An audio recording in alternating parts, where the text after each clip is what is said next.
Atos dos Apóstolos, capítulo 22. Irmãos e pais, ouçam agora a minha defesa.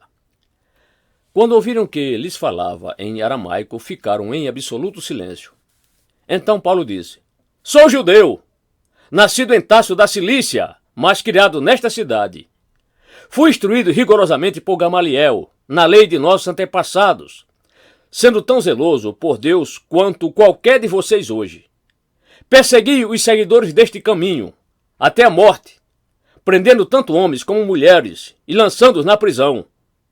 Como podem testemunhar o sumo sacerdote e todo o sinédrio, dele cheguei a obter cartas para seus irmãos em Damasco e fui até lá, a fim de trazer essas pessoas a Jerusalém como prisioneiras para serem punidas.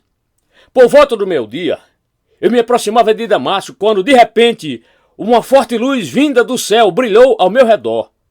Caí por terra e ouvi uma voz que me dizia: Saulo, Saulo, por que você está me perseguindo? Então perguntei: Quem és tu, Senhor?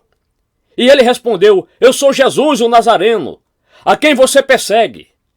Os que me acompanhavam viram a luz, mas não entenderam a voz daquele que falava comigo. Assim perguntei: Que devo fazer, Senhor? Disse o Senhor: Levante-se, entre em Damasco, onde será dito o que você deve fazer. Os que estavam comigo me levaram pela mão até Damasco, porque o resplendor da luz me deixara cego. Um homem chamado Ananias, piedoso segundo a lei, e muito respeitado por todos os judeus que ali viviam, veio ver-me, e pondo-se junto a mim disse: Irmão Saulo, recupera a visão. Naquele mesmo instante pude vê-lo. Então ele disse: O Deus dos nossos antepassados o escolheu para conhecer a sua vontade, ver o justo e ouvir as palavras de sua boca. Você será testemunha dele a todos os homens daquilo que viu e ouviu. E agora que está esperando, levante-se, seja batizado e lave os seus pecados, invocando o nome dele. Quando voltei a Jerusalém, estando a orar no templo, caí em êxtase e vi o Senhor que me dizia: Depressa, sai de Jerusalém imediatamente, pois não aceitarão seu testemunho a meu respeito. Eu respondi: Senhor, estes homens sabem que eu ia de uma sinagoga a outra, a fim de prender e açoitar os que creem em ti. E quando foi derramado o sangue de tua testemunha, Estevão, eu estava lá, dando minha aprovação e cuidando das roupas dos que o matavam. Então o Senhor me disse: Vá, eu o enviarei para longe aos gentios. Paulo, cidadão romano.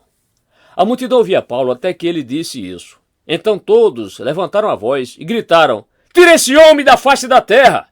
Ele não merece viver!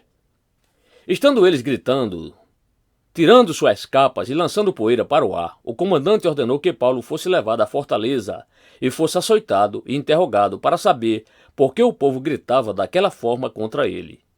Enquanto o amarravam a fim de açoitá-lo, Paulo disse ao centurião que ali estava: Vocês têm o direito de açoitar um cidadão romano sem que ele tenha sido condenado? Ao ouvir isso, o centurião foi prevenir o comandante. Que vai fazer? Este homem é cidadão romano. O comandante dirigiu-se a Paulo e perguntou: Diga-me, você é cidadão romano?